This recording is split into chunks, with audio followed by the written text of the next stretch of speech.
Dr. John H. Watson had grown accustomed, in the years of his association with Mr. Sherlock Holmes, to seeing his friend's name in the public prints.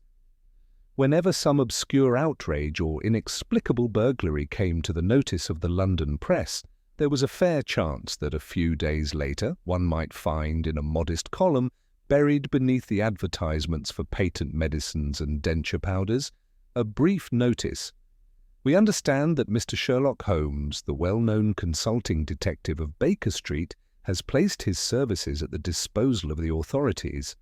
On the particular October morning with which this narrative opens, Watson's attention was caught not by any such familiar phrase, but by a headline so curious that he read it twice before he could be sure his eyes had not misled him. "Mysterious light beneath the Thames. Strange discovery near Lambeth Bridge. Body of gentleman found, police baffled." He sat at the small breakfast table in his Kensington lodgings, the kettle still steaming gently on the hob, and a half-finished egg growing cool upon his plate, while his gaze ran swiftly down the densely printed column. As he read, the genial domestic sounds of the street below, the rumble of wheels upon the cobbles, the cry of the muffin man, the distant chime of a church clock, seemed to recede, leaving only the river, black and sluggish beneath a blanket of fog. According to the Morning Chronicle, the affair had transpired shortly after midnight. Two lightermen, engaged in securing their barge for the night on the Lambeth shore of the river, had been alarmed by the appearance of a strange, steady glow beneath the surface of the water some 20 yards from the steps. At first, they had taken it for some trick of the moonlight, but the sky was overcast, the fog thick, and the light, so the report insisted, was neither wavering nor intermittent, but as clear and unwavering as a lamp behind glass. "It were like a lantern burning at the bottom of the river, sir," one of the men was quoted as saying, "not flickering nor nothing, but shining up through the water, greenish-like. I never see the like in all my years on the Thames." The men, thinking at first of some navigation hazard, a submerged hulk perhaps, or a wreck with a lamp still burning aboard, had hailed a passing river police patrol. With the assistance of the constables and a borrowed boat-hook, they had contrived to snag whatever lay below the surface.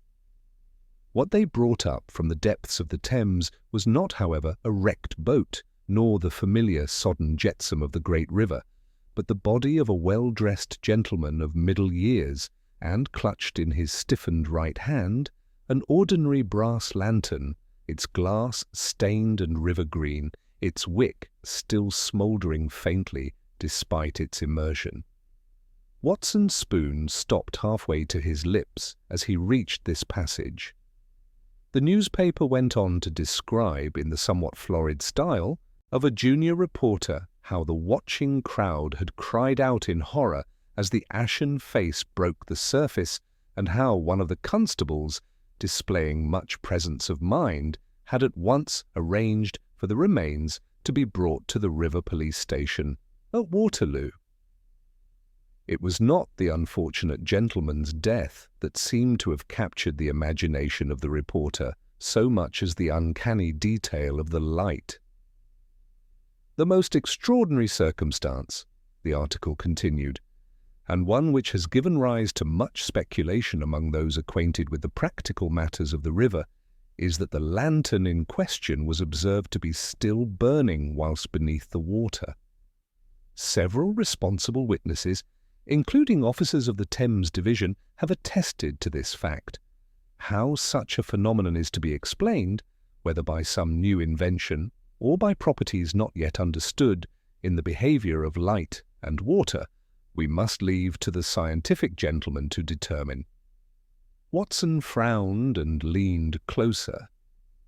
The account became more confused at this point, mixing technical aspersions from a retired boat-builder, who maintained that no ordinary flame could burn under water, with the lofty scepticism of a learned gentleman from the Royal Institution, who was quoted as remarking that no such thing is possible under known physical laws, and that some trick of reflection or refraction must have misled the witnesses. The facts, such as they were, might be summarized thus. The body was that of a gentleman aged between 40 and 50, well dressed in evening clothing with an Inverness cape and kid gloves.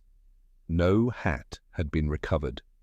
The deceased had upon his person a pocket-book containing a modest sum in notes and coins, a visiting card bearing the name Mr. Edgar Llewellyn of Chancery Lane, and a gold watch stopped at 25 minutes past midnight. There were no obvious signs of robbery. A narrow bruise encircled the throat of the deceased, as if from a cord or narrow band, but the skin was not broken. The lantern recovered from his hand was of a common pattern used upon rivercraft and in many modest households running on ordinary oil. The glass was intact, though stained and slimy from the river, and the wick, as noted, was found charred and damp, but still warm when examined. An inquest, the newspaper reported, was to be held the following day. The preliminary opinion of the divisional surgeon was that death had occurred some hours before the body's recovery, and that suffocation by some external means could not be ruled out. Watson laid down the paper, his mind more awake than his body, and reached automatically for his pipe. The kettle on the hob rattled to a boil, forgotten. The image of that unearthly, steadfast light beneath the ooze-laden waters of the Thames had taken hold of his imagination. A lantern that burned under water, a gentleman silently slipping into the river, a bruise about the throat, and no sign of robbery. "Llewellyn," he murmured, "Edgar Llewellyn of Chancery Lane." The name tickled some half-formed memory. He had known a solicitor of that name, years before, in connection with a trivial matter regarding army pensions. Could it be the same man? The Chronicle gave no further detail of the deceased's profession, contenting itself with the bald recital of his name and address. Watson pushed back his chair and took a turn about the small room. The London fog, creeping in grey drifts past the window panes, reminded him irresistibly of Baker Street and of the tall, spare figure who, even now, was no doubt bent like some ascetic student over the debris of a chemical experiment or the scattered sheets of a monograph half finished. During those periods when his practice afforded him leisure, it had ever been Watson's habit to look in upon Holmes of a morning. He had been meaning, indeed, to call upon him that very day, having heard from Mrs. Hudson that her famous lodger had lately been remarkably free from the kind of work which alone could keep his restless mind from preying upon itself. Here, in this curious incident of the river, he seemed to discern the very stimulus his friend required. For if there was any man in London who would refuse to accept the explanation of some trick of the light and insist upon pursuing the matter to its logical conclusion, it was Sherlock Holmes. He glanced again at the newspaper. A small paragraph, almost an afterthought, noted that Inspector G. Lestrade of Scotland Yard had taken an interest in the case, though it was not yet clear whether foul play was suspected. "Lestrade," said Watson aloud, with a tightening in his chest that was half amusement and half anticipation. Whenever that indefatigable, if somewhat limited, officer crossed paths with Holmes, events had a way of quickening in pace and interest. That settled it. Watson rang for his landlady, gave hasty instructions regarding his letters, and within a quarter of an hour was wrapped in his overcoat and descending the narrow stair. Outside, London lay swaddled in a clammy yellowish fog that blurred the outlines of the houses and laid a cold hand upon the lungs. Gas lamps glowed like dim moons along the street, and the distant rumble of the city came muted, as if through layers of wool. A hansom was obtained with some difficulty, for the cabmen were disinclined to venture far in such weather, but the promise of a shilling above the usual fare served to reconcile one of them to the risks of Baker Street. As the cab jolted and swayed through the mist, Watson found himself picturing not the inquest room or the grim slab upon which poor Edgar Llewellyn must now be lying, but that strange greenish glow beneath the black water and the white faces of the lightermen as they peered over the gunwale into the depths. He imagined the reflections that must have danced upon the underside of the fog, giving to the low clouds an unholy illumination. He saw in his mind's eye the smouldering wick, still warm to the touch, and wondered what that eminent gentleman of the Royal Institution would say, confronted not with second-hand accounts, but with the thing itself. "The behaviour of light and water," he muttered, recalling the phrase. "No, my good sir, this is not a question for physics, but for—" He caught himself with a smile. "For Sherlock Holmes," he concluded. The cab drew up at last before the familiar door, its paint more weathered now than in those first heady days of their acquaintance, but still, to Watson's mind, the portal to the most singular intellect of their time. The brass numeral 221B gleamed dully through a film of fog and soot. Watson dismounted, paid the cabman, and mounted the steps 2 at a time, his heart beating with that curious mixture of affection and excitement which the prospect of a new case in Holmes's company never failed to arouse in him. As he lifted the knocker, the newspaper, folded beneath his arm, slipped slightly. The bold headline peeped out once more, "Mysterious Light Beneath the Thames." It was at that moment that a sudden, irrational doubt seized him. Suppose Holmes had already seen the morning's papers, suppose he had read the same account and dismissed it with a contemptuous sniff as some journalistic exaggeration. Suppose even that Lestrade had already engaged his services and that the case was well advanced without Watson's knowledge. He need not have worried, for even as the echo of the knocker died away within the house, the door flew open, and there, framed in the dim hallway with a candle in her hand, stood Mrs. Hudson, her expression a mixture of relief and exasperation. "Oh, Doctor, I'm that glad to see you," she cried, in her soft Scotch accent. "You'll not be surprised, I'm sure, to hear that Mr. Holmes has been like a cat on hot bricks since breakfast, pacing up and down and smoking himself into a fog worse than any in Baker Street. He's been asking after you, that he has, and if you've not brought him a case, then I'm much mistaken in the look of him this morning." Watson felt a smile tug at his lips. "I may have something that will interest him, Mrs. Hudson," he answered, patting the folded newspaper under his arm. "A most singular affair upon the river." "Well, you'll tell him so yourself," she said, stepping aside. "He's in the sitting-room, and I doubt he's stirred from it these 3 hours.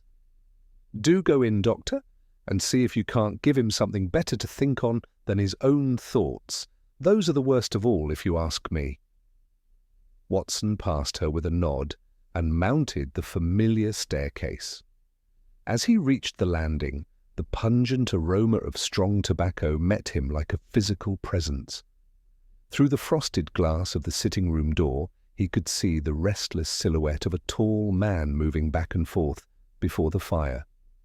He paused for the briefest instant, his hand upon the knob, conscious as always that he was on the threshold not merely of a room, but of an adventure, one whose end he could not foresee, but which, he felt certain, would not fail to test, to the utmost, the extraordinary faculties of the man within. Then, with the folded newspaper in his hand and the mystery of the lantern that glowed under water burning in his mind as brightly as any lamp, Dr. John Watson opened the door and stepped once more into the sphere of Sherlock Holmes. Holmes was standing with his back to the fire when I entered, his tall, spare figure drawn up to its full height, his hands clasped behind him, and his hawk-like profile outlined against the glow. The room was blue with tobacco smoke. 2 brimming ashtrays and a Turkish slipper on the mantelpiece, stuffed to the brim with cigarettes, bore witness to the vigour with which he had been attacking his vice. "My dear Watson," he cried, turning sharply at the sound of the door, "you are a beneficent providence. You arrive precisely 7 minutes later than I had expected, but in all other respects exactly as I had pictured you." "Indeed," I replied, laying my hat and gloves upon the side table. I had hoped my movements were still my own. "Your movements, yes, your motives, never," said he, that fleeting, rare smile playing for an instant about his austere features. "Pray be seated. You have come with the intention of submitting to me a problem which you regard as highly unusual, and which you have, in all probability, only just encountered over your breakfast. You hesitated before deciding whether to bring it straight to me or to investigate some small point personally, but the weather and your cabman finally decided you in favor of Baker Street." I laughed, for there was that in his tone which forbade resentment. "You are quite right that I have brought you a problem, Holmes," I said, sinking into my old armchair by the fire. "As to my cabman, I confess he grumbled like a philosopher, but how you deduced the rest passes my comprehension." "It is simplicity itself," he returned, taking up his long cherrywood pipe from the mantel-shelf. "Your trousers are spattered with a fine spray of mud only upon the right side, and that upon the outer seam. Clearly, you hailed your cab from the curb and stepped up at once, rather than walking far in the street. Yet the mud is of that yellowish adhesive variety peculiar to the Kensington Road in foggy weather, a mere matter of observation over some years. It follows that you encountered your problem there, where you generally breakfast, a conclusion confirmed by the crease in the newspaper beneath your arm, which shows it to have been folded and refolded in the same manner over the course of your meal." I started. In my absorption I had quite forgotten the newspaper. "As to your hesitation," he continued, with a little flourish of his pipe, "your boots show no trace of the darker, greasy deposit peculiar to the paving by the river, nor that whitish dust of the medical quarter. You did not therefore visit either the scene of the affair or your practice before coming here. Yet the paper is crumpled at the outer edges as if repeatedly clenched and unclenched in your hand. That gesture is characteristic of you when in doubt. What doubt could so preoccupy you as to make your landlady's voice go unanswered twice, which it did, unless it concerned whether to bring a matter to me at once or no?" "You heard Mrs. Hale call me?" I exclaimed. "I heard the vibration in your footfall upon the stair when you turned back at the landing," said he coolly. "Her voice is an unnecessary detail. Now," and here his eyes grew keen and eager, "what is the problem, Watson? For I perceive that it is not of your own construction, otherwise you would carry your medical bag. You are an emissary, not a principal. Something in the morning's news, I presume?" I held out the crumpled chronicle wordlessly. "You know of it, then?" I asked. "I know that there is something in the morning's news which has agitated the public mind and your own," he corrected. "Only a man interested in our peculiar class of phenomena would bring a newspaper to me with that expression upon his face. Let us see whether my anticipations are justified." He took the paper with those long, nervous fingers of his, and I watched the familiar ritual as his eyes, swift and piercing, darted over the columns. There was a brief tightening of the lips, a little upward jerk of the eyebrows, and then he settled himself in the chair opposite, the sheet spread between his hands. "Ha, ha," he murmured. "So our old acquaintance, the Thames, has chosen to play conjurer at last. Mysterious light beneath the Thames, and the sub-editor is a man of imagination at least. Pray do not speak, Watson. Your version, however vivid, could not improve upon the evidence at its source." He read the account through, from beginning to end, pausing once or twice to make a small, impatient sound deep in his throat like a man whose mind is moving more quickly than the sentences before him. "The lantern," he said at last. "It is all in the lantern." "You accept, then, that it burned under the water?" I asked. "I accept nothing. I recognize possibilities," he returned, flinging the paper upon the table. "We have the testimony of several witnesses that a steady light was seen beneath the surface. That is a fact, for the present. We have also the evidence that, on recovery, the wick was warm and the glass intact. That is another fact. Between these 2 points there may lie 100 explanations, of which 9 and 90 are either impossible or inconsistent with the remaining data. It is the 100th which we have to find." "You incline to some scientific explanation, then?" I ventured.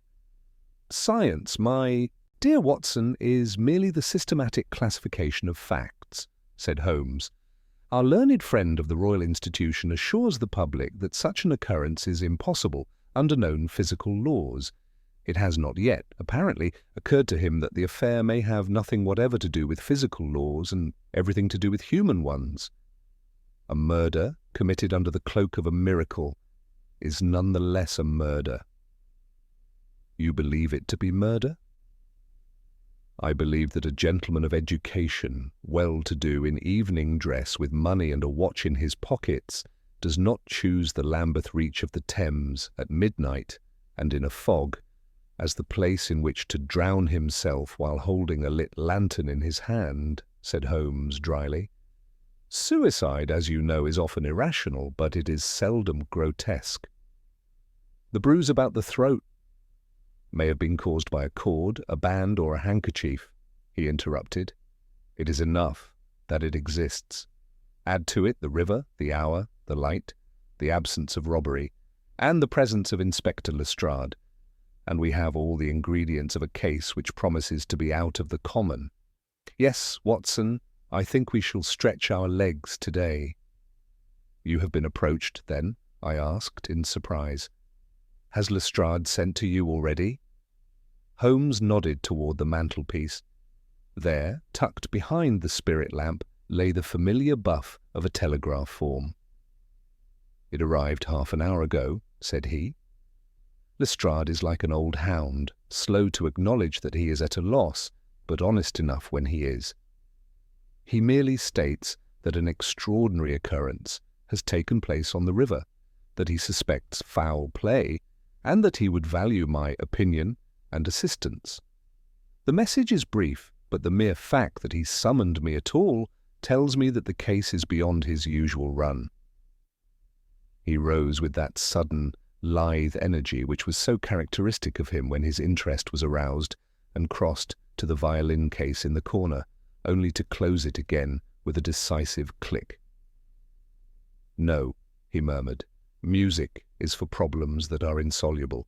This one is not." "You observed, Watson, that the address upon Llewellyn's card is given as Chancery Lane?" "Yes. Do you know the name?" "I know of an Edgar Llewellyn who has chambers there, a solicitor with a modest but select practice," said Holmes. "We shall doubtless confirm the identity in due course. For the moment, we must begin where all river mysteries begin and end, with the Thames division at Waterloo." "You propose to examine the body?" "And the lantern," he replied. "Above all, the lantern. The inquest is not until tomorrow, and Lestrade will have arranged for the remains to be kept at the river police station. If we are fortunate, we shall see them before they are paraded before a coroner and 12 jurymen. Your hat, Watson. The fog waits for no man, nor does the river." A few minutes later we were again in a hansom, Holmes leaning forward with that air of tense abstraction which I had learned to interpret as a sign that his mind was already ranging far ahead of our actual movements. The driver, warned of the bad visibility by the white, muffled world through which we moved, urged his horse with caution rather than speed. "You observe, Watson," said Holmes, breaking a long silence as we turned into the Strand, "that the watch in our dead man's pocket stopped at 25 minutes past 12. "I do." It is the fashion among police reporters to treat such circumstances as significant, he went on. In 9 cases out of 10, the stopping of a watch is the merest accident, due to water, a fall, or the rough handling of a body. Yet in the 10th case— "In the 10th?" I prompted. "In the 10th," said Holmes. "It marks the exact instant at which the watch received a shock, a fall, a blow, or a sudden immersion. If Lestrade's constables are accurate in their timing, it is a large assumption, but let us grant it for the sake of argument, then the body was not in the water long before it was observed. That would be inconsistent with the surgeon's view that death occurred some hours earlier. An inconsistency, Watson, is the beginning of wisdom." "And you believe there is such an inconsistency here?" "We shall see," he replied. "I merely point out that we have a timepiece locked at a given moment, witnesses who speak of a light beneath the water, and a medical man who talks in vague terms of some hours. The human mind, when lazy, is apt to smooth such things over. Mine is constitutionally incapable of doing so." The cab lurched to a halt upon the embankment. Through the mist, we could just discern the dim outlines of moored craft and the faint gleam of lamps along the parapet. Somewhere below and to our right came the muffled lap of water against stone and the clink of metal upon metal. Holmes sprang down lightly, his eyes bright, his nostrils dilated like those of a hound that scents the trail. "Come, Watson," said he, "the river has yielded up one secret. Let us see how many it still keeps.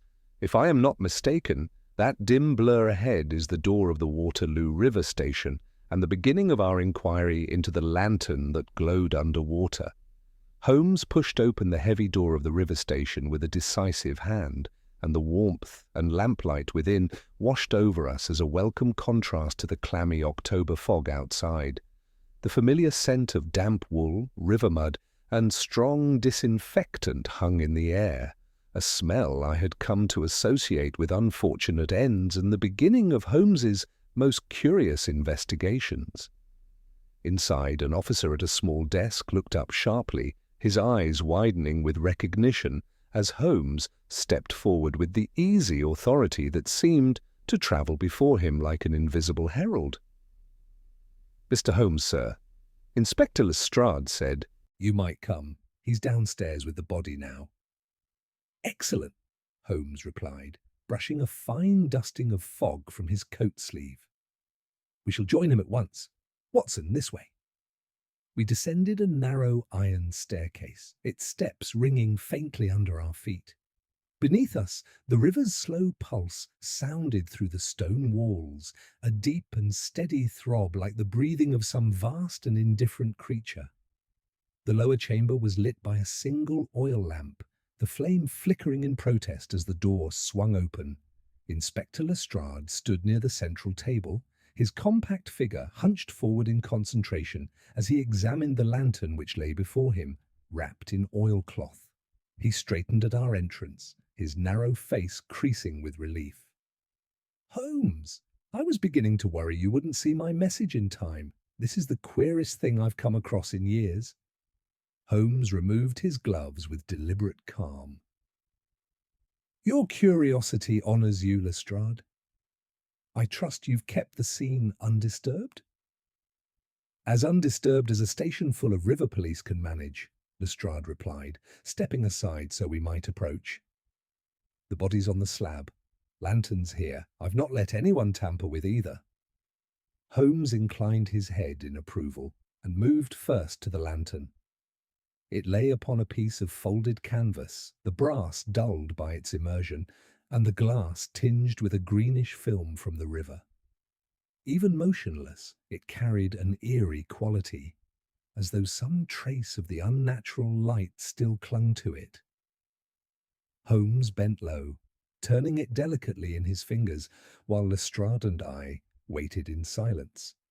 He sniffed the wick, examined the handle, passed his fingertip over the soot-blackened vent holes. "Curious," he murmured at last.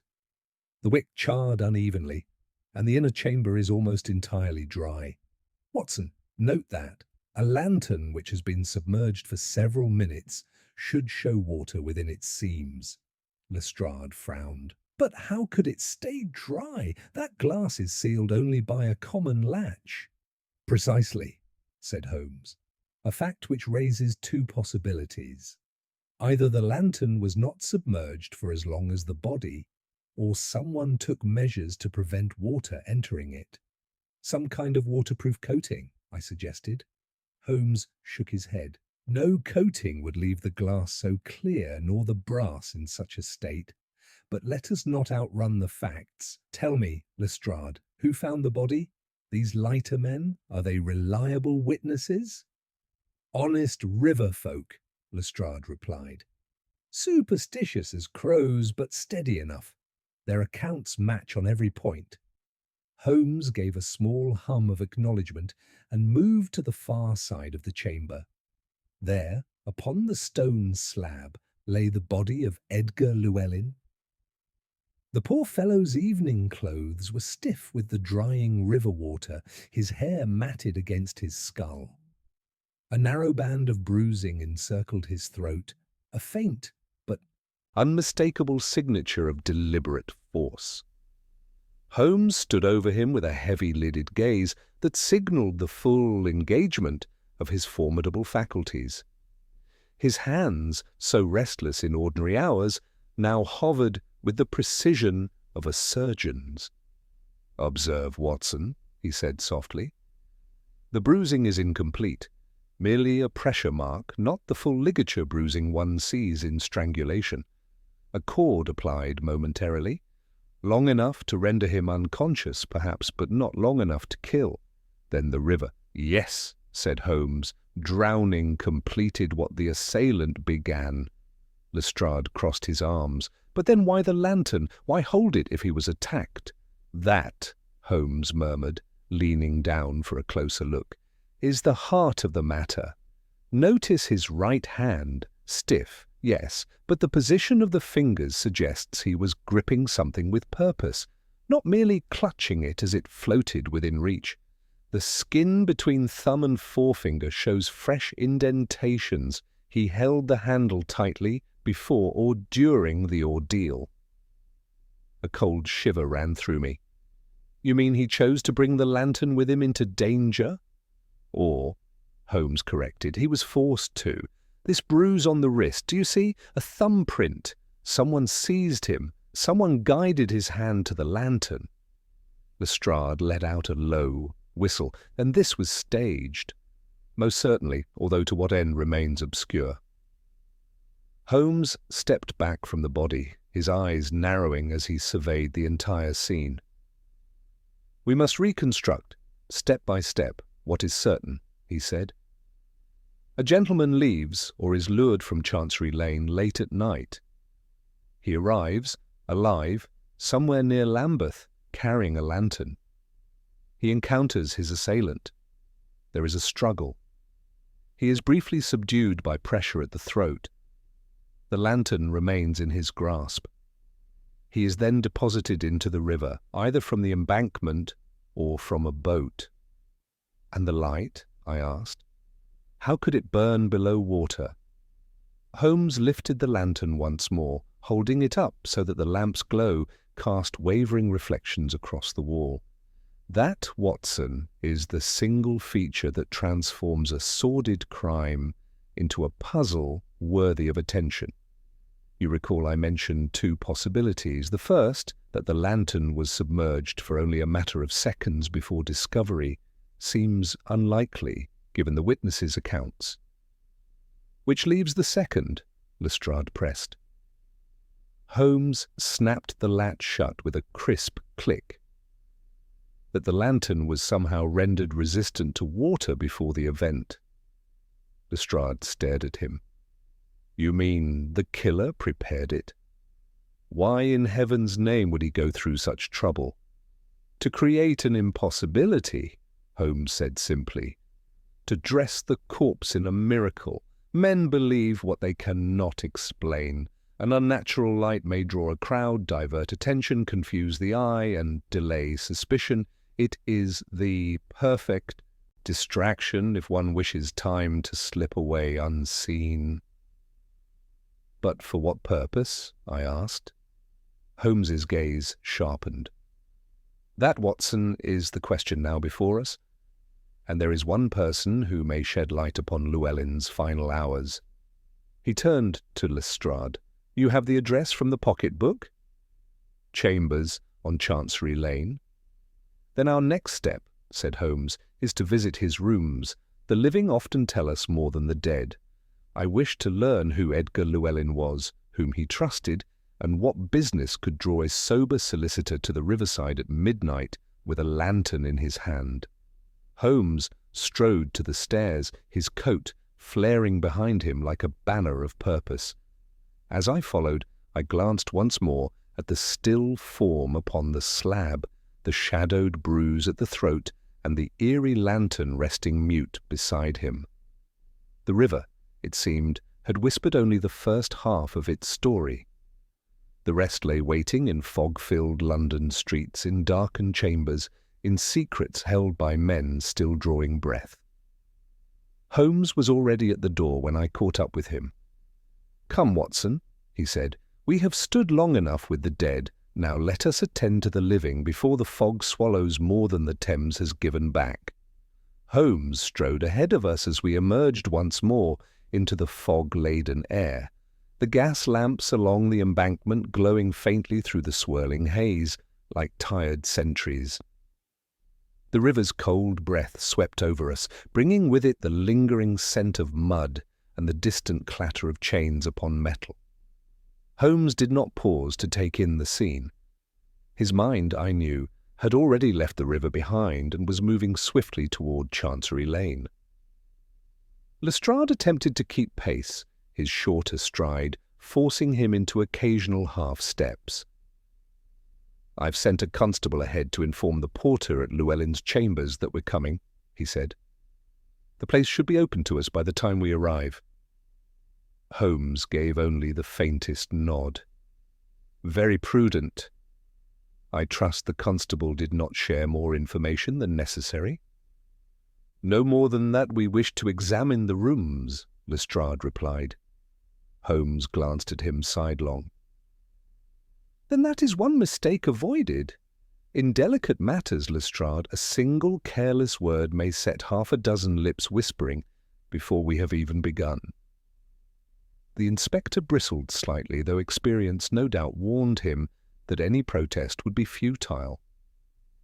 A cab was summoned with some difficulty, for the fog had thickened to the consistency of damp wool. Once inside, the three of us sat pressed together, the lantern that hung within the cab swaying faintly as the driver coaxed his reluctant horse along the dim, glistening streets. Holmes sat in thoughtful silence until the wheels struck the more even cobbles near Fleet Street. Llewellyn, he said at last, was a man of organized habits. A solicitor cannot afford the luxury of disorder. If his papers are in disarray, it will be because someone wished them so. You believe his rooms may have been searched? I asked. Not necessarily searched, Holmes replied, but touched. A man's chambers are like an extension of his handwriting, easily disturbed, but never without leaving a mark. Lestrade tugged at the lapels of his coat. I'll be frank, Holmes, I don't see why a straightforward killing needs all this talk of miracles and lanterns. The river is full of secrets. Men slip, men fall, men get pushed. Strange things happen on the Thames after dark. Holmes's eyes glittered in the cab's dim light. Strange things, yes. Impossible things, no. And it is the air of impossibility in this case that must be punctured like a child's toy balloon if we are to see its true shape. Llewellyn's death was meant to confound, not merely to kill. The inspector grunted, but said no more. We arrived in Chancery Lane shortly after, the fog here somewhat thinner, though still clinging stubbornly to the upper stories of the tall, narrow buildings. The cab rattled to a stop before a row of respectable chambers, the stones slick and dark beneath the lamplight. A uniformed porter waited under the archway, his cap pulled low against the damp. "This way, gentlemen," he said, unlocking the heavy door that led to the stairwell. "Mr. Llewellyn's rooms are on the second landing. I've not touched anything as instructed." Holmes ascended the stairs with restless energy, his fingers brushing the banister lightly as though testing it for clues. At the landing, the porter opened a second door, revealing a modest but well-appointed suite of rooms. At once, Holmes's sharp gaze swept the space. A fire lay cold in the grate. Papers were scattered across the desk, though not in complete disarray, more as if someone had halted mid-task. A single chair stood angled toward the door, its position oddly expectant. On the small table beside it lay an empty glass and a decanter still half full of brandy. Holmes stepped inside, motioning for us to remain where we were. "Observe, Watson," he murmured, bending to examine the decanter. "Brandy poured, but not drunk." He lifted the glass, held it to the light, then set it down again. Dry, no trace of moisture. Llewellyn did not take a sip. "Perhaps he was interrupted," I said. "Indeed, but by whom, and with what urgency?" He moved next to the desk, sifting the papers with a delicate touch. Legal briefs, client ledgers, correspondence. All in neat order except for one file, its contents half slid from their folder, as though hastily removed or replaced. Holmes drew the papers fully into view. "Ah," he breathed, "now we have something of interest." Lestrade leaned in. "What is it?" "A contract of some kind," Holmes replied, turning the document over. "Concerning the lease of a riverside warehouse in Lambeth, signed 3 weeks ago. And here, note this second page, an addendum drafted but not yet filed." I read the heading aloud. "Assignment of access rights." Holmes tapped a thin finger against the margin. Access to what, one wonders? And why would a solicitor of modest practice concern himself with warehouses on the Lambeth Reach? Lestrade squinted at the paper. Could be simple property law. Holmes gave a soft, humourless laugh. And yet simple property law seldom ends in death by drowning accompanied by an underwater lantern. He moved to the window, lifting the curtains slightly to gaze into the fog-cloaked street below. "Watson, examine that chair," he said suddenly. "Do you see anything odd?" I stepped closer. The chair's seat cushion bore a faint indentation, as though someone had sat there recently. But what struck me was the right armrest. A tiny thread of coarse fibre clung to the wood. "A thread," I said, plucking it gently. "Coarse. Burlap, perhaps." Holmes nodded. "Precisely. Llewellyn's coat is of fine wool. This did not come from him." He turned back to Lestrade. "Your constable, did he find the outer door locked when he arrived?" "Yes," Lestrade replied. "Locked from the outside. The porter said that was normal procedure. Llewellyn kept odd hours." Holmes considered this, his eyes narrowing thoughtfully. "Imagine the scene," he said. "Llewellyn sits here. He expects someone. He has poured brandy for the occasion. The visitor arrives, wearing a garment of coarse material. A brief discussion takes place, perhaps concerning this warehouse contract. Something is said or implied that causes Llewellyn to rise, or to refuse something. A struggle? No, the room shows no sign of it. More likely, persuasion. A threat. Llewellyn is compelled to leave with the visitor." Lestrade blinked. "Compelled? Why not willingly?" Holmes gestured toward the untouched brandy. "No man pours a drink for a guest and then departs before raising the glass unless the departure is unexpected. And look, the fire is unlit, though the ashes are fresh from the morning. He had only just returned, or had not yet settled in." He moved once more to the desk and ran his finger along a faint line of dust, broken only by the placement of a small brass key. "Here," he murmured. "A key. To what?" It was attached to a single tag, number 17, lockroom, Lambeth Wharf. Holmes lifted it with reverence, his eyes gleaming. "This, gentleman, may be the heart of the matter, a warehouse in Lambeth, a lockroom, a man compelled to leave his chambers at night and found drowned not far from the same district. There is a chain running from this key," he held it up between thumb and forefinger, "to the lantern that glowed beneath the Thames." Lestrade rubbed his chin. "Then our next stop is the warehouse." Holmes slipped the key into his pocket. "Not yet. First, we must discover whether Llewellyn confided in anyone, a partner, a clerk, a friend. Someone must have known his affairs.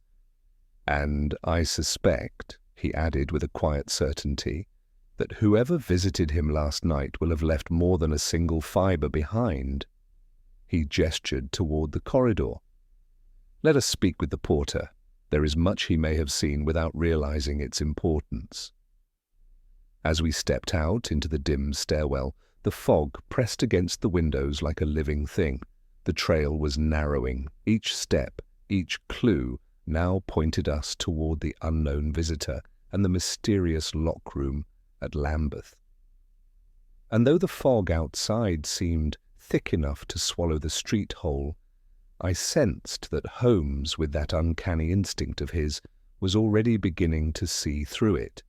The porter was waiting at the foot of the stairwell, his cap still clutched between his hands, as though our very descent from Llewellyn's rooms had increased the gravity of his task.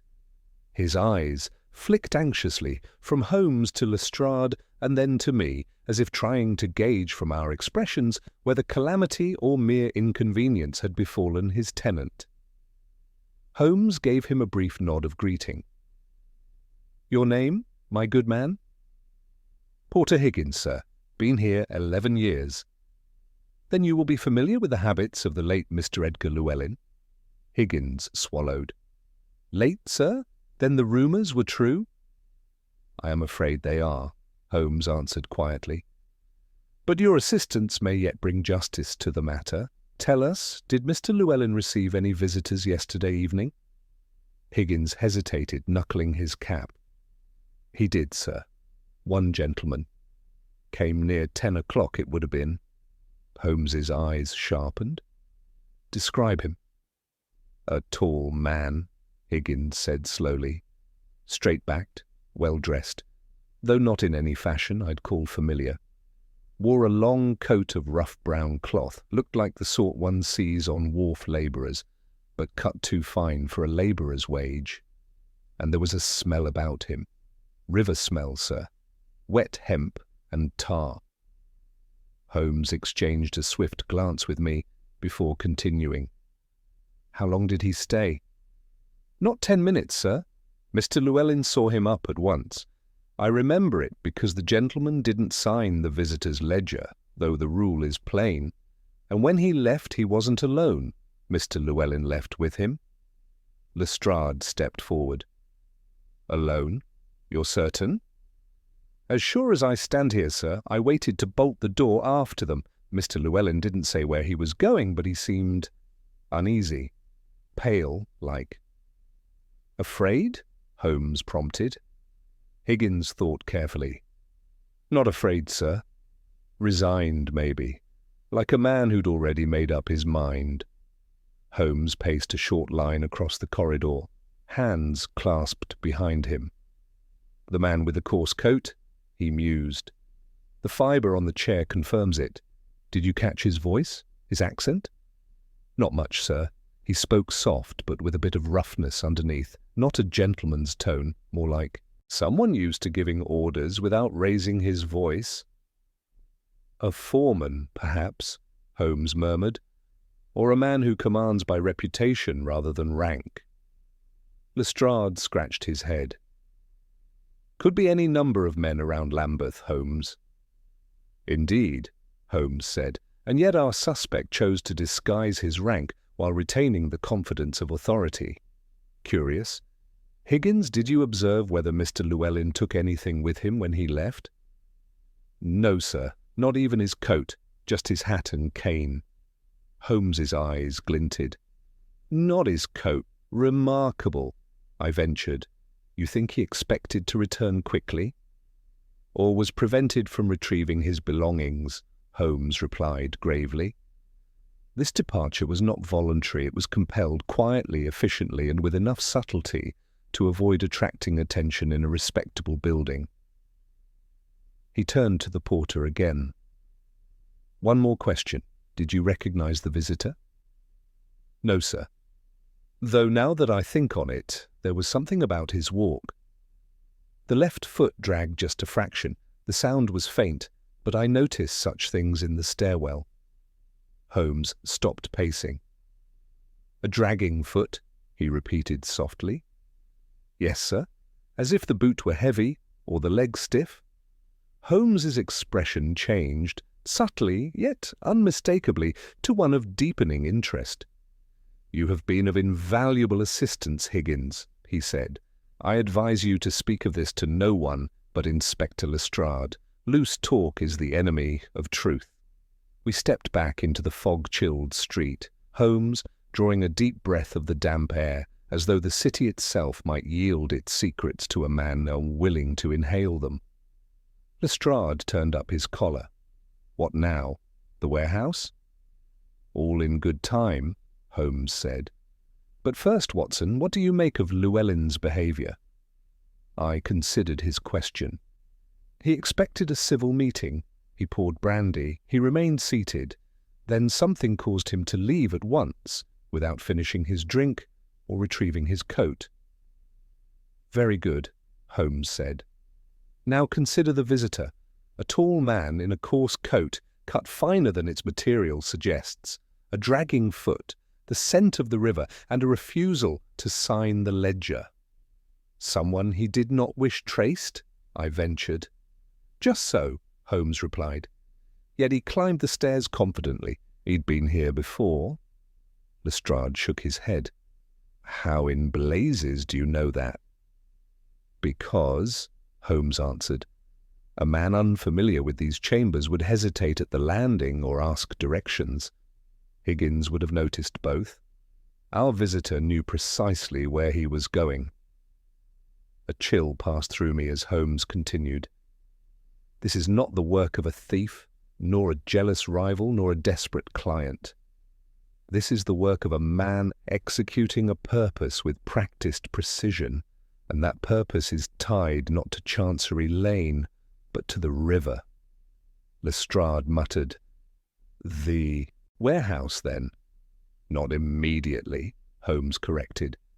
There is an intermediate step. He motioned for us to follow him beyond the archway to where the fog thickened into a hazy curtain. He paused beneath a solitary street lamp.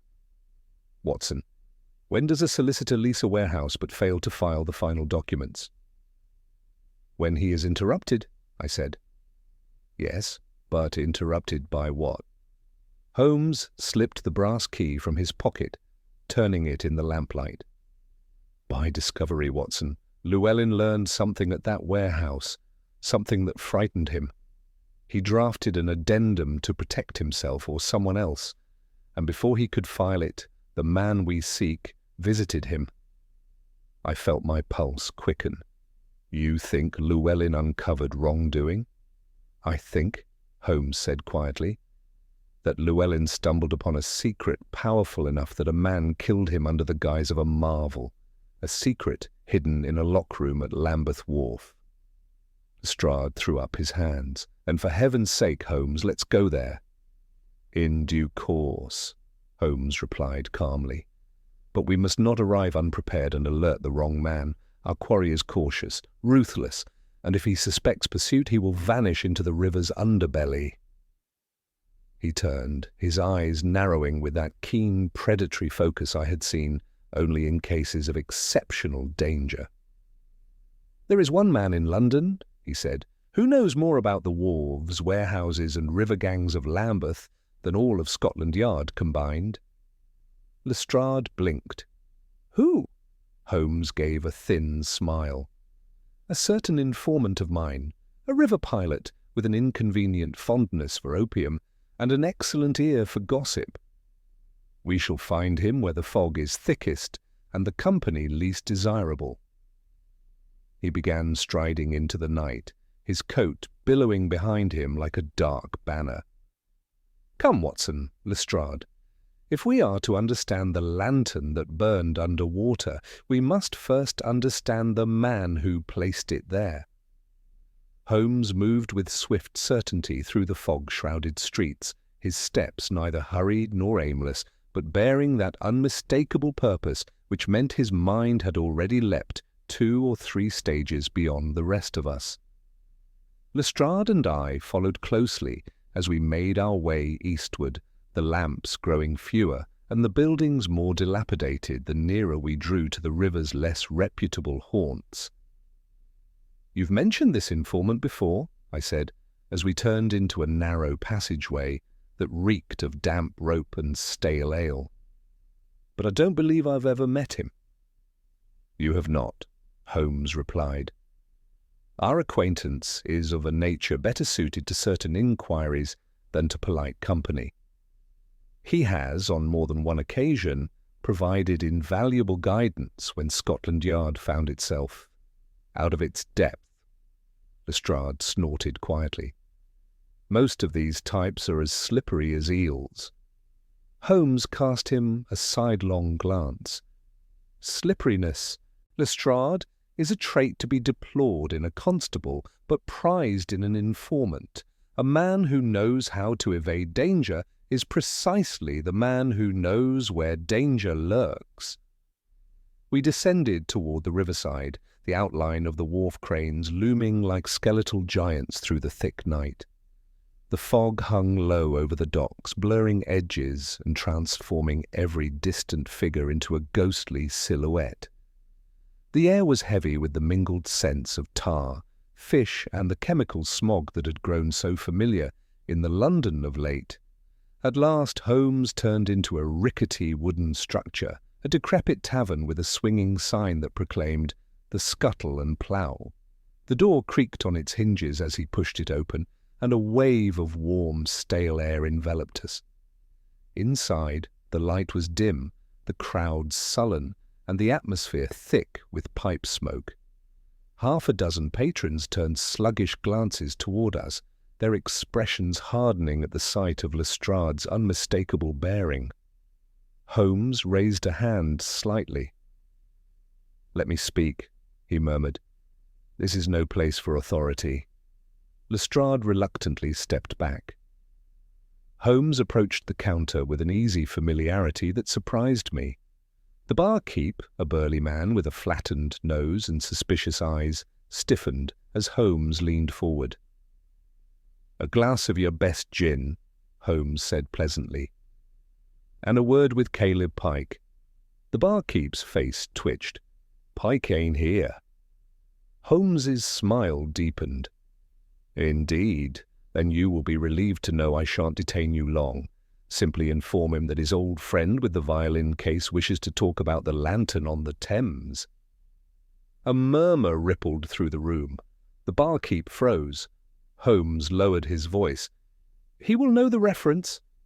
The man hesitated, narrowed his eyes, then jerked his chin toward a darkened hallway. "Down the back stairs. Second door." Holmes turned to us. "Stay close, but silent. Pike spooks easily." We followed him through the narrow corridor, its floorboards groaning with every step. At the base of a short stair, Holmes rapped softly on a plain wooden door. A long pause followed. Then a muffled, wary voice answered, "Who's there?" "Sherlock Holmes." Another pause, shorter, sharper. The door cracked open. Caleb Pike was a gaunt man, his face lined by years of wind, river spray, and harder living. His eyes were bright, sharp as a gull's, but shaded with perpetual suspicion. He held a small oil lamp in one hand, its faint glow illuminating the cramped space behind him. "Holmes," Pike muttered. Didn't expect to see you or want to." "I rarely visit unless necessity demands it," Holmes replied calmly. "May we come in?" Pike's gaze flicked past Holmes to Lestrade, and his mouth twisted. "Copper stays outside." Lestrade bristled, but Holmes placed a hand on his arm. "Very well. Watson and I will speak with him alone." Lestrade grudgingly stepped back into the hall. Pike ushered us into the small room. A cot, a battered table, a kettle blackened with soot. These were the only furnishings. Holmes wasted no time. "You will have heard," he began, "of the lantern that burned under the Thames last night." Pike stared at him, expressionless. "Folks say many things."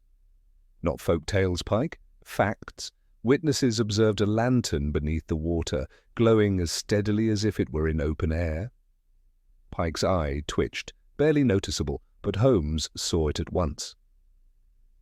"You know something," Holmes said gently.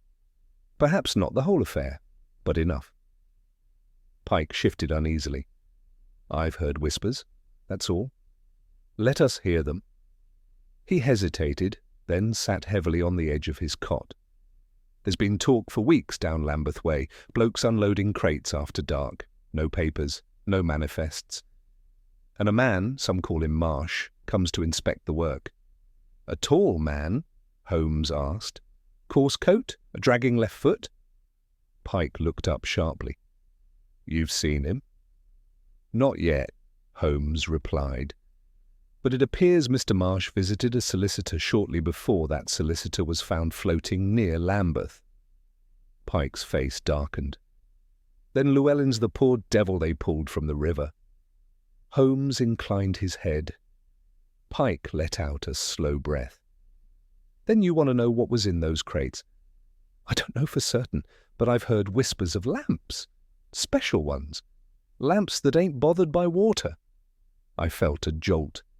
Holmes leaned forward, eyes aflame. "Go on." Pike rubbed his hands together as though warming them, though the room was stifling. "There's a scientist, or tinkerer, something like that, been seen around Marsh's lot. Foreign fellow, talks funny. They say he's been paid a fortune to make some kind of, well, some sort of underwater light." "For what purpose?" Holmes pressed. Pike shook his head.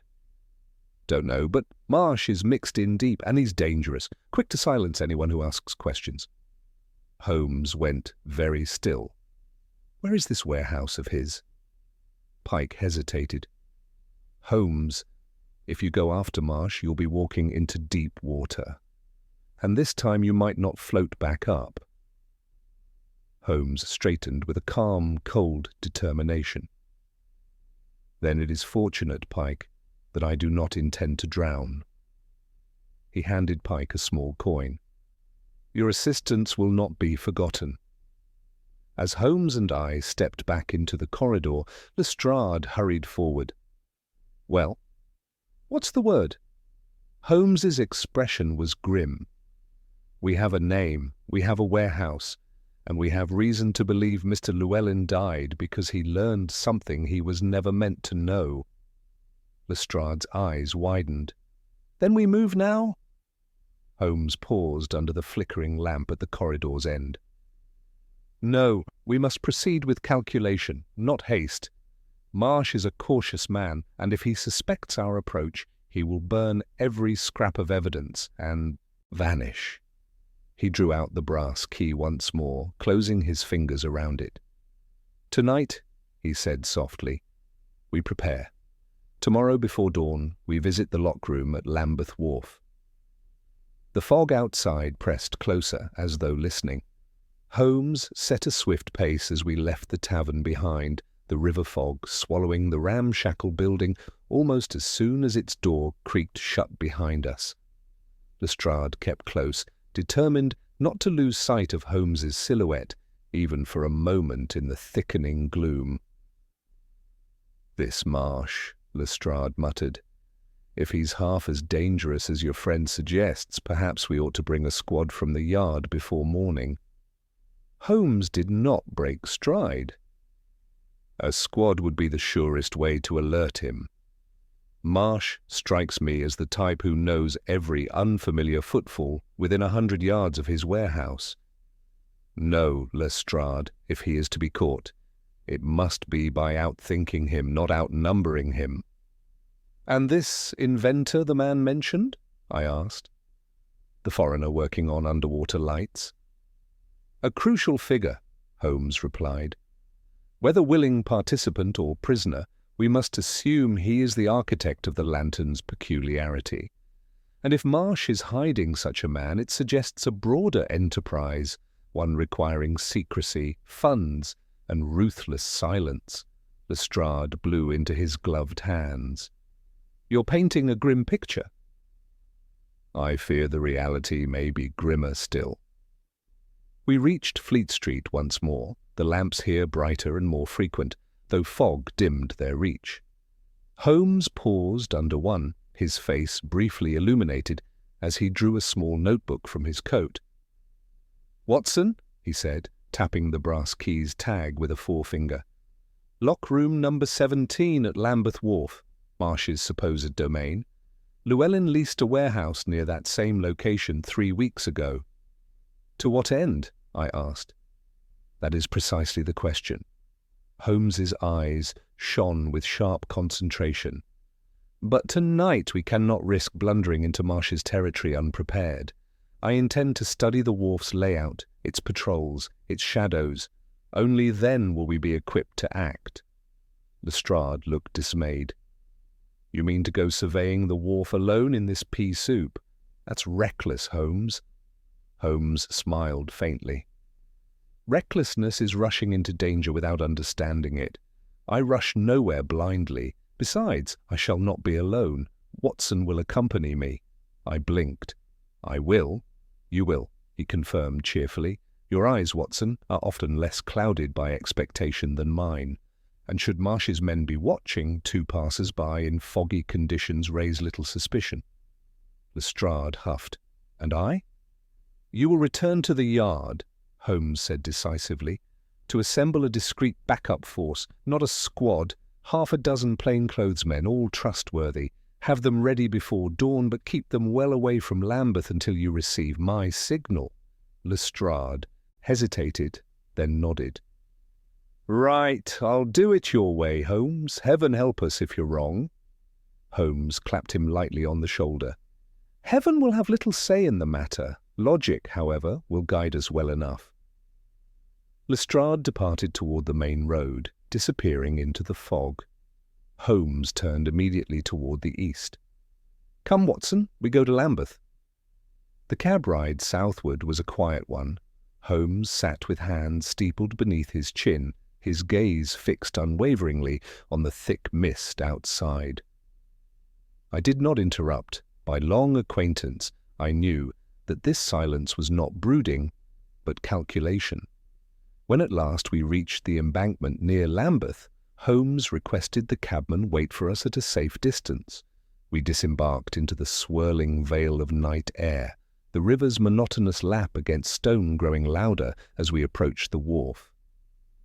Here the fog was deeper, infused with the cold breath of the Thames.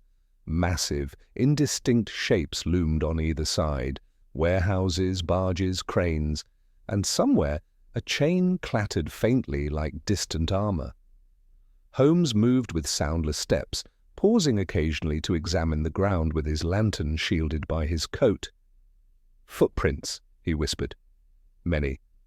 But note the irregularity, one set with a dragged left heel." My heart quickened. "Marsh? Unless London has produced 2 men of identical deformity, I should think so." The prints led along the wharf's edge between stacks of crates and a looming warehouse wall. Holmes crouched to examine a scuffed area near a bollard. A struggle occurred here. Note the scraping along the stone, men dragging something heavy, perhaps a crate, perhaps someone bound. His eyes flicked toward the river. "Here, Watson, the mud. Something was lowered, or raised, into the water very recently." We followed the marks and soon reached a long, windowless building of black brick. A faint glimmer of light pulsed from deep within, like the heartbeat of some inert mechanical beast. Holmes drew me into the shadow of a towering crane. "Observe the windows," shuttered from within, but that faint glow indicates work continuing even now. "You mean Marsh is inside?" "Marsh or his men. In any case, we must not be seen. Let us skirt the building." We moved cautiously along its length. At the far end we found a narrow service door, padlocked, yet freshly oiled, a sign of frequent use. Near it lay a small scattering of coarse brown fibres. Holmes touched them gently. "The same cloth as on Llewellyn's chair. This confirms the chain between the chambers and this door." "But how does the lock-room come into play?" Holmes lifted the brass key, turning it thoughtfully. "If Marsh keeps his most sensitive goods in a secure chamber, this key may open more than a single door. It may lead us to the very heart of his operation." At that moment, a muffled clang echoed from within the warehouse. Holmes froze. A second clang followed, a heavy metallic sound reverberating through the brick. "They are handling equipment," Holmes murmured. "Machinery or lamps, the type Pike described." Another noise, shuffling steps, then a harsh cough, approached the far side of the door. Holmes pulled me back into the shadows, signalling for silence. The door creaked open. A huge man stepped out into the fog, his shoulders bowed beneath a heavy coat. He spat into the darkness and lit a cigarette, the flare illuminating a brutal face. Holmes whispered, "Not Marsh. One of his labourers." We waited until the man moved off toward the river's edge before Holmes leaned close. "We now know the warehouse is occupied. We know Marsh's men work through the night. This confirms urgency. Whatever they are building or preparing, they intend to complete it soon." "And the lock-room? Will we investigate tonight?" Holmes shook his head. "Not without Lestrade's men nearby, and not while Marsh's workers roam freely. Tonight we observe. Tomorrow we strike."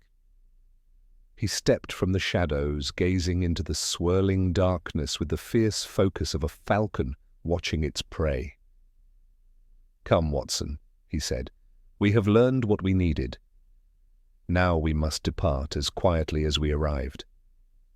As we retraced our steps through the silent, shrouded dock, I felt a prickling at the back of my neck as though eyes watched us from some unseen perch. Holmes leaned close as we approached the waiting cab. His voice was barely above a whisper. "We are not the only hunters at Lambeth tonight." The fog closed behind us like a curtain. Holmes said little on our return journey, and I did not intrude upon the silence that wrapped itself around him like a mantle. His eyes were half closed in that inward-turned manner which I had learned to recognize as the final stage of thought, a silent but fierce assembling of countless impressions into a single, precise conclusion. Only once, as the cab rattled along the empty, lamp-lit streets, did he murmur something so softly that I was unsure whether it was meant for me or merely an escape of thought into sound. Not merely contraband. Something far more deliberate? By the time we reached Baker Street, the hour was deep and the fog had thinned into a ghostly haze that lingered upon the pavement like the remnants of a dream. Mrs. Hudson had long since retired, but Holmes's key turned noiselessly in the lock, and we ascended to our rooms without disturbing the quiet of the house. Holmes threw off his coat and moved directly to the mantelpiece, where he lit a lamp and seated himself cross-legged upon the hearthrug, with the lantern from Llewellyn's chambers held carefully upon his lap. I sank into my accustomed chair, fatigue pulling at my limbs, yet unable to look away. Holmes was like a man handling an ancient artifact of unknown origin. his fingers moving lightly over its surface, his brow furrowed in concentration. "Watson," he said at last, "consider the sequence. Llewellyn visits the warehouse. He witnesses something enough to frighten him. He drafts an addendum, meaning he intends to alter the terms of a contract. He is visited by Marsh, a man with a dragging left foot. Moments later, he leaves without his coat. Hours after that, he is found dead in the river, holding a lantern that appears to burn beneath water." "Holmes," I said quietly, "do you believe the lantern truly did burn under water?" He glanced up at me, his eyes sharp. "I believe it appeared to. That, Watson, is the crucial distinction. Miracles do not interest me. Illusions, however, do." He rose abruptly, set the lantern upon the table, and retrieved from a drawer a small vial of clear liquid. "You will note," he said, unscrewing the lantern's glass panel with deft fingers, "the faint odour upon the wick. Not of common lamp oil. Something sharper. A chemical additive. Pike suggested the involvement of an inventor. This supports his claim." He touched a drop of the substance to the wick, then held it to a candle flame. The wick sputtered, then glowed, with a faintly bluish tinge. "There," he said. "A combustion that produces light even when nearly starved of air. Under sufficient pressure and temperature, such a flame could persist momentarily underwater, not a miracle, merely clever engineering." "But why?" I asked. "That," Holmes said, replacing the panel, "is what Marsh intends to exploit. The lantern is a tool, a demonstration of some larger mechanism." He paced the room, hands clasped behind him. "Imagine a device capable of burning underwater. What purpose might it serve? Signaling? Sabotage? Aiding divers? Or," he stopped dead, "illuminating something that lies beneath the Thames?" I felt a chill creep up my spine. "Something hidden?" "Precisely, something Marsh wishes to access without attracting attention on the surface." Before I could speak, a sudden, hurried knocking sounded at the door below. Holmes stiffened. I rose instinctively. Footsteps ascended, rapid, uneven. Then came a voice, urgent and breathless.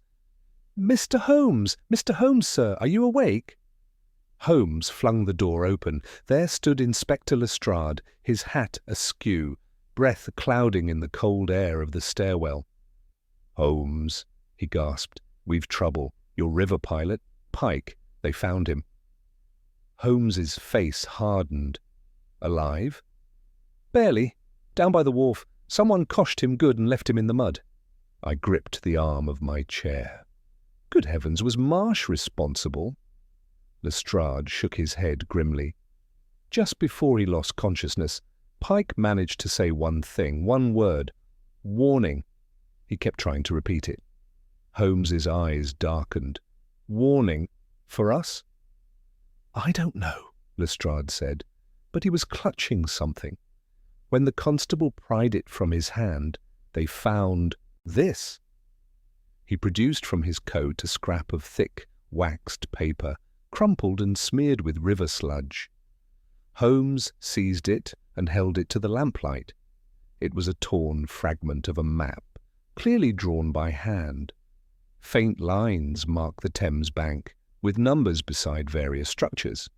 One mark, bold and dark, encircled a point and bore a crude notation. 17. Keep out. Holmes's grip tightened on the fragment. "The lock room. Pike risked his life to bring this to us." "Or," Lestrade said gravely, "to warn us away from it." Holmes turned sharply. He did not intend to frighten us from the truth. He meant to tell us that Marsh knows we are coming. A brief silence fell. Holmes's mind seemed to race visibly. "Lestrade," he said, "you did as instructed. Your men are ready?" "Aye, gathered at the yard, waiting for your signal." "Then send for them." Holmes grabbed his coat and violin case. "Watson, bring your revolver. Marsh is desperate, and desperate men are rarely gentle." I stood at once. Holmes extinguished the lamp, leaving only the faint glow of the street gaslight filtering through the curtains. "Holmes," Lestrade said, "if Marsh already knows, he may have set a trap." Holmes paused at the threshold. "My dear Lestrade," he said, "Marsh has set several. The difference is that now, thanks to Pike, we know where the largest one lies, and we will not walk into it blindly." He stepped out into the hallway, the fog leaking up the stairs like a pale ghost. "Tonight," he said, "we go to Lambeth Wharf, not as observers, but as hunters." I followed him into the cold night, heart pounding with a mixture of dread and anticipation. Holmes walked at a brisk pace, his silhouette sharp against the shifting glow of the lamps. And though he did not turn, I heard him speak in a low voice meant only for me. "Be ready, Watson. The river will not give up its secrets willingly." The fog lay thick across the streets as we left Baker Street behind, swirling around the lamplight in ghostly rings that seemed almost alive. Holmes's pace was swift and unwavering, a dark silhouette gliding through the mist with a precision that made it clear his mind was already several steps ahead. Lestrade kept close, blowing into his hands between muttered complaints, though his complaints grew fewer the nearer we drew to Lambeth. Something in Holmes's manner had sobered even him. Our cab left us where the main roads dissolved into narrow paths of damp cobblestone leading toward the wharf. The river's breath met us at once, cold, briny, and tinged with the chemical tang of industrial smoke. Holmes paused beneath a shadowed archway listening. The faint creak of wood, the tap of rope against metal, and the distant drip of water echoed through the fog, each sound magnified in the stillness of the hour. "Lestrade," Holmes murmured, "your men will hold their position until summoned." "They're close," Lestrade replied. "Station behind the old cooperage. A signal and they'll come running." "Good." Holmes turned to me. "Watson, keep your revolver ready but out of sight. Tonight is a game of shadows, and shadows respond poorly to steel drawn prematurely." I nodded, my palm tightening around the concealed grip. Ahead, the looming silhouette of the warehouse emerged, a dark monolith framed by the vague outlines of cranes and stacked crates. The same heavy quiet surrounded it as before, but now it felt charged, as though the very fog held its breath.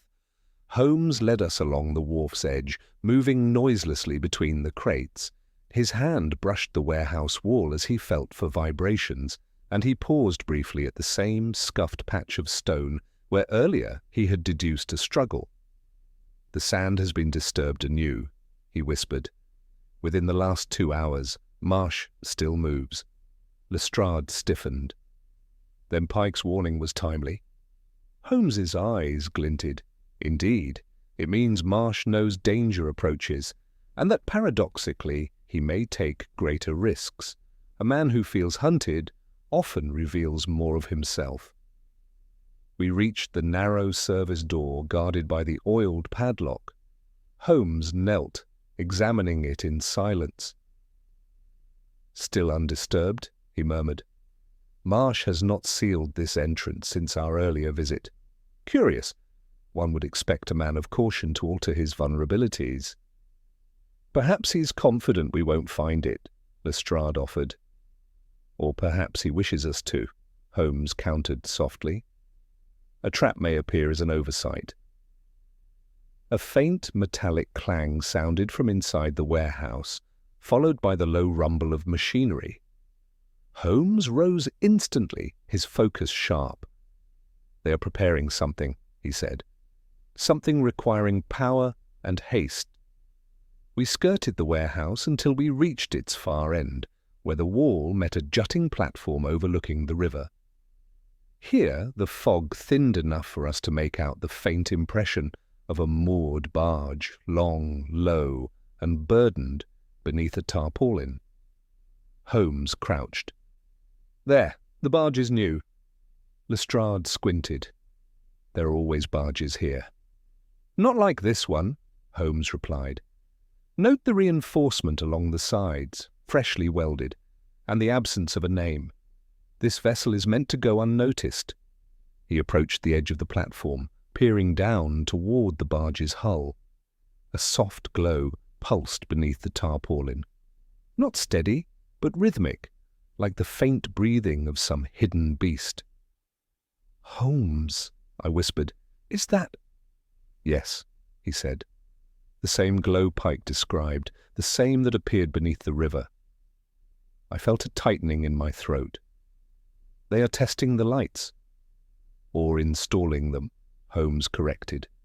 "For what purpose remains unclear, but I suspect it involves far more than a single lantern." A heavy footstep echoed from behind us.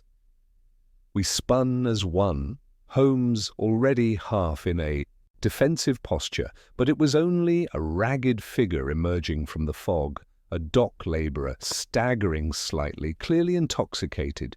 He halted upon seeing us, squinting blearily. "You lot don't belong here," he slurred. "Marsh ain't taking visitors." Lestrade reached for his coat, but Holmes raised a warning hand. "My good fellow," Holmes said smoothly, "we are expected. Mr. Marsh sent for us."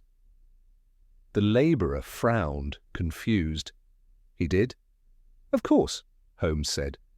"You think we'd be wandering these docks by accident? Now tell me, are Marsh and the foreign gentleman still inside?" Something about Holmes's tone, calm, assured, bordering on bored, disarmed the man's suspicion. He nodded. "Aye, doctor and all. Been working without stopping. Marsh ain't slept. Says tonight's the night." "Time to fetch it," he said. Holmes's eyes flashed. "Fetch what?" The labourer blinked slowly, then rubbed his nose on his sleeve. "Dunno. Just whatever's in the old lock room. They've been preparing for weeks. Tonight they're taking it out." Holmes exchanged a quick, tense glance with me. "Thank you," he said. "You've been most helpful. Now be on your way. And forget you saw us." The man shrugged and stumbled off into the fog. Lestrade exhaled. "Holmes, this is it. Marsh is going to the lock room. We should seize him now." "No," Holmes said sharply. "We must see what he retrieves. That is the key." "But if it's dangerous—" "Then better to understand it before we attempt seizure. Blind action is more dangerous than calculated observation." He moved swiftly along the platform, motioning us to follow. We wound our way toward the rear of the warehouse, where the structure narrowed into the wharf's administrative wing. A faint line of light escaped beneath a door. Holmes pressed an ear to it.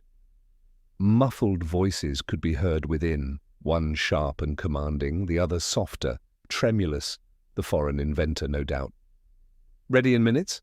"River's low enough. Must not fail." "Holmes is sniffing about—" Lestrade's breath hitched. Holmes froze, not a muscle shifting, though I sensed every word had set his mind racing. He stepped back as silently as he had approached. "They know," he whispered. "Marsh is aware of our presence. Pike's warning was accurate." "What now?" I asked. Holmes's jaw tightened. "Now we learn their plan by acting as though we remain ignorant." He pointed to a stack of crates near the warehouse's corner. "There," he whispered. "We wait. They will emerge soon, and likely with whatever is hidden in lock room 17. We must follow them without being seen." Lestrade's fingers twitched near his whistle. "Should I signal my men?" "Not yet," Holmes murmured. "Only when Marsh loads the item, or when lives are in immediate danger." We took position behind the crates, concealed by shadow and steam drifting from a nearby vent. Minutes passed, slow, heavy, tense. Then the door opened. 2 men stepped out, their forms bulky with coats. Between them they carried a large wicker crate reinforced with iron bands. A strange, faint glow seeped through its lattice. Behind them came Marsh, tall, broad-shouldered, dragging his left foot with each step. His face was as Holmes had predicted, hard, weathered, and utterly devoid of hesitation. He cast a sweeping glance across the wharf, though the fog shielded us from view. "This way," Marsh growled. "Get it to the barge, and mind the weight. If this cracks open, it'll drown half the bloody district." Lestrade's eyes went wide. Holmes's hand closed around my wrist, a warning, a command to stillness. We watched as Marsh and his men descended the ramp toward the waiting barge. Holmes leaned close, his whisper barely audible. "Do not speak. Do not move. We are standing on the precipice of the truth." And below us, Marsh's operation moved like a dark tide toward the river's black heart. Holmes's grip on my wrist tightened just enough to still any instinct I might have had to rise or shift. The fog pressed close around us, dulling sound and swallowing light, but not enough to obscure the three men laboring down the narrow ramp with the mysterious crate between them. Marsh limped behind, steadying the load when one end dipped too sharply, his face set in that grim, purposeful cast which spoke of a man with no room for hesitation. "Careful," Marsh growled. "If the frame buckles, we're all dead before we hit the water." The words sent a jolt through me. Lestrade's breath caught audibly, but he managed to stifle it under Holmes's warning glance. Holmes whispered, "Observe their pace, their caution. This is no mere contraband. It is volatile, unstable. That glow suggests a chemical reaction requiring pressure or containment." "What kind of substance behaves like that?" I murmured. "One that should not exist in such quantity," Holmes said softly. Below us, Marsh and his men reached the barge. The tarpaulin was thrown back, revealing not one but several reinforced crates arranged in a precise configuration. Pipes and wires snaked between them, feeding into a central metal cylinder bolted to the deck, an unsettling construct that hummed faintly even at this distance. "Good Lord," I whispered. "Holmes, what on earth are they assembling?" "A vessel," he muttered. "No, more than a vessel. A submersible engine, primitive compared to the theoretical models, but functional enough to accomplish one purpose, transporting men, or goods, under the Thames without detection." Lestrade stared at him. "You mean they're building a underwater machine?" "More accurately," Holmes said, "a platform with lights capable of illuminating the riverbed. Imagine it, Lestrade, a criminal enterprise designed to retrieve something from the depths without surfacing, something lost, something valuable." A new voice echoed up from the barge, a man with a sharp, clipped foreign accent. "It is stable enough for transport now, but you must move quickly." The inventor. Holmes leaned forward just enough to catch a clearer glimpse. The man who had spoken was thin, feverish-eyed, his hands trembling slightly as he adjusted a valve on the central cylinder. He looked less a villain than a man ensnared by his own ingenuity. "I have warned you," the foreigner continued. "This compound is unstable. Exposure to the air or a strong jolt and—" "Yes, yes," Marsh snapped. "Spare me the lecture. We're not amateurs." "You are more amateur than you should like to admit," the man retorted. "That lantern you insisted on testing nearly cost your men their lives." Holmes stiffened. "The lantern," he whispered. "Watson, do you see? Llewellyn must have visited to inspect the ledger or contract involving this device. He saw the lantern's capabilities, perhaps even this submersible arrangement, and realized it could not be used for lawful purposes. That knowledge signed his death warrant." "Holmes," Lestrade muttered, "we have enough to arrest them now." "And bring half the wharf down on our heads?" Holmes shook his head. "Not yet." Below, Marsh barked fresh orders. "Right then, secure the lid, and you go fetch the last canister from lockroom 17. Without that, the engine won't hold at depth." Holmes's eyes glittered. There. That is what we must see. Whatever lies in that lockroom is the heart of the machine, and the motive for murder. One of the labourers trudged toward the warehouse. Holmes waited until the man disappeared behind the door, then pulled us back from the edge of the crates. "We follow him," he whispered. "Quietly. Marsh's eyes are on the barge. None of them will expect intruders in the warehouse proper." Lestrade nodded, fingers brushing the whistle hidden beneath his coat. "If we get in trouble, I'll signal my men." "Only if absolutely necessary," Holmes warned. "The slightest alarm will provoke Marsh to ignite that engine or destroy the evidence entirely." We made our way along the shadows, following the labourer's retreating shape. The fog muffled his footsteps and ours, but Holmes's uncanny sensitivity to movement kept us a safe distance behind him. The man reached the service door, struggled momentarily with the latch, then vanished inside. Holmes slipped forward and held the door open. Just as it was closing, the motion silent and practiced. We stepped into the dim interior. The warehouse was vast, cavernous, and filled with the smell of damp tar and solvents. Lanterns hung sparingly, casting long, trembling shadows through the stacked crates and metal scaffolding. Somewhere deeper inside, machinery rumbled, steady, rhythmic, oppressive. Holmes pointed down a narrow corridor. "This way. The lock rooms are at the back." We kept close behind him. My pulse thudded in my ears, the danger of discovery growing with every step.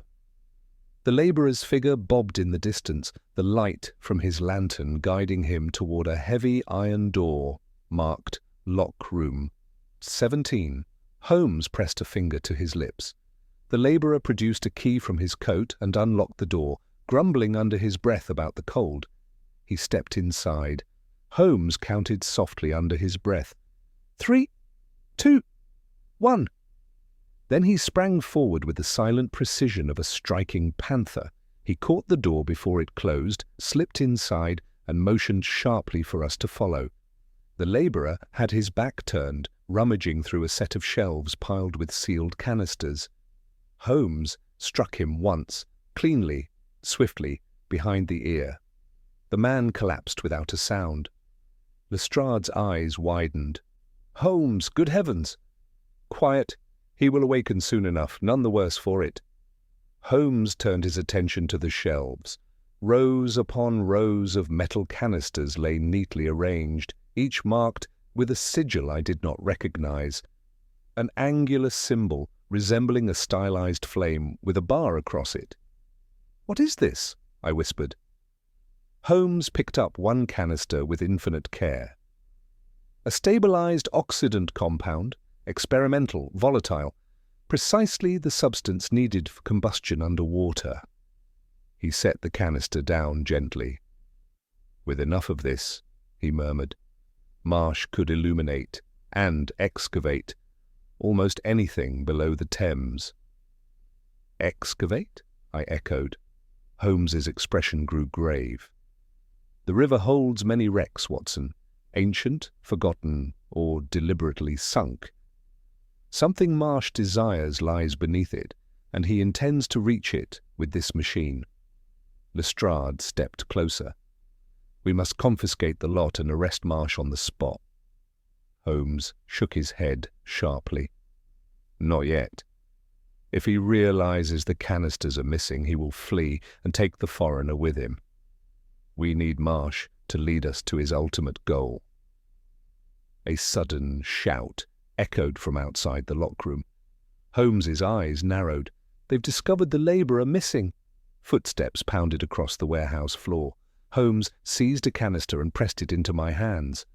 "Watson," he whispered urgently, "hide this under your coat. If Marsh escapes us, this sample may be the only proof of his intentions." Lestrade stiffened. "Holmes, they're coming." Holmes extinguished the lantern with a swift motion. "In that case," he said, voice low and taut, "our quiet investigation has come to an end." The footsteps grew louder. Holmes drew himself up. "Prepare yourselves, gentlemen. The confrontation with Marsh begins now." Holmes did not waste a heartbeat. As the pounding footsteps closed in, he seized my arm and pulled me toward the far wall of the lockroom, where a stack of empty crates formed a natural barrier. Lestrade crouched beside us, his hand hovering near the whistle, but not daring to sound it. The labourer on the floor groaned softly. Holmes placed a steadying hand over the man's mouth, preventing any accidental outcry. The lockroom door burst open. Marsh himself appeared first, broad, looming and dark against the glow of the warehouse lamps. The dragging foot was unmistakable, the thud-scrape rhythm of his gait now thunderous in the close quarters. Behind him came two of his men, heavy-set and grim. "He should have been in and out," Marsh growled. "Find him. If Holmes or Lestrade is here, they won't leave this wharf alive." Holmes's eyes flicked to me, a silent signal. Now it begins.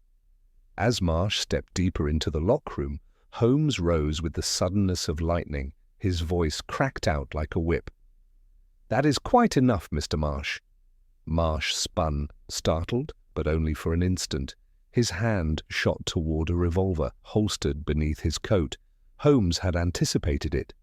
With remarkable speed, he kicked the fallen canister across the floor. It struck the barrel of Marsh's revolver with a metallic clang, knocking the shot wide. A flash burst in the confined space, and the round struck a metal beam behind us with a ringing spark. "Lestrade, now!" Holmes cried. Lestrade's whistle shrilled through the warehouse, sharp and piercing. The effect was immediate. Marsh's men surged forward, attempting to overpower us before reinforcements could arrive. Holmes moved with disciplined efficiency, using the cramped quarters to our advantage. He shoved the nearest labourer into the racks of canisters, sending him sprawling. I had already drawn my revolver. When the second man lunged at Holmes with a raised wrench, I fired once into the air, deliberately missing, but the thunderous report froze him mid-motion. Holmes disarmed him with a wrenching twist. Marsh himself, however, was a different matter. He hurled himself at Holmes with surprising agility for a man with an injured leg, tackling him to the ground. They rolled amidst the metal crates, Marsh's hands clawing for Holmes's throat. Lestrade lunged to assist, but another worker burst into the corridor, blocking him with a snarl. "Watson!" Holmes cried, his voice strained. "The canister! Mind the canisters!" Indeed, the struggle had jarred one loose. It rolled toward a metal girder, threatening to burst. I snatched it before it struck the beam and tucked it safely away. Holmes turned his full strength on Marsh, driving a knee upward with precise force. Marsh howled, his grip faltering. Holmes rolled free, seized the man's coat collar, and slammed him face first onto the floor. At that very moment, a chorus of footsteps thundered through the warehouse. Lestrade's plainclothes officers arrived in force, swarming the corridor and overpowering the workers with efficient speed. Within seconds, Marsh was pinned, his arms wrenched behind him, Lestrade looming above, like an avenging sentinel. "You're under arrest for murder," Lestrade said between clenched teeth, "and for enough charges of smuggling and endangerment to hang a dozen men." Marsh spat blood onto the floor. "You fools don't understand what you've stopped." Holmes rose, adjusting his coat with cool composure. "On the contrary, I understand perfectly." He gestured to the canisters lining the walls. "You intended to retrieve something from the riverbed, something deep enough to require illumination and mechanical assistance. A submerged wreck, perhaps? One carrying valuables long forgotten by the authorities?" Marsh sneered. "Not valuables, knowledge." Holmes's eyes narrowed. "Knowledge?" Marsh laughed, a cold, bitter sound. "You're clever, Holmes, but you haven't the faintest idea what lies beneath that water, what we nearly awakened." Before Holmes could question him further, the foreign inventor stepped into the corridor under police escort. His expression was grim. "I did not help them willingly," he said. Marsh threatened my family. The compound, they forced me to stabilize it so they could use it for salvage." Holmes regarded him silently for a moment. What precisely were they after? The inventor hesitated. "A capsule. Iron, from decades ago. Marsh called it a messenger, something from a scientific expedition lost long before its time. I do not know what it contains, but he believed it would grant him influence." Holmes's gaze sharpened. The lantern was their test device. Llewellyn saw too much. He suspected Marsh's intentions and attempted to alter their contract, but Marsh silenced him before he could act. The inventor nodded. "That is my belief." Marsh snarled. "You think you've stopped me? That capsule is mine. No half-wit constable or violin-playing meddler is going to—" Lestrade struck the man's jaw sharply enough to silence him. "I've heard enough," the inspector said. Holmes surveyed the scene, the subdued labourers, the confiscated canisters, the humming half-built submersible on the barge. Then he turned to me with a quiet sigh. "It is over, Watson." "Thanks to you," I said softly. "To us," he corrected with a faint smile. "If you had not retrieved that sample, we might have had nothing more than suspicions." As the police hauled the prisoners away and the warehouse lights dimmed, Holmes stepped to the edge of the wharf. The fog rolled over the river in slow coils, hiding the water beneath like a secret regaining its depth. "Marsh spoke of awakening something," he murmured. "Do you think it true?" I asked. "The river holds many things," he replied. "Truths, lies, warnings. It gives up only what it chooses." Then he turned from the dark water with a brisk motion.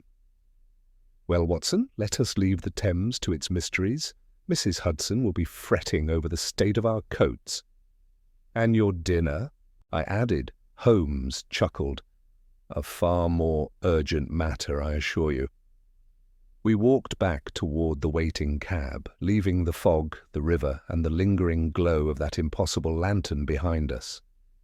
Yet for many nights thereafter I would dream of that pulsing light beneath the Thames and the man who had tried to claim it. And I would remember the quiet, resolute voice of Sherlock Holmes. "Truth, Watson, is often found where light should not exist."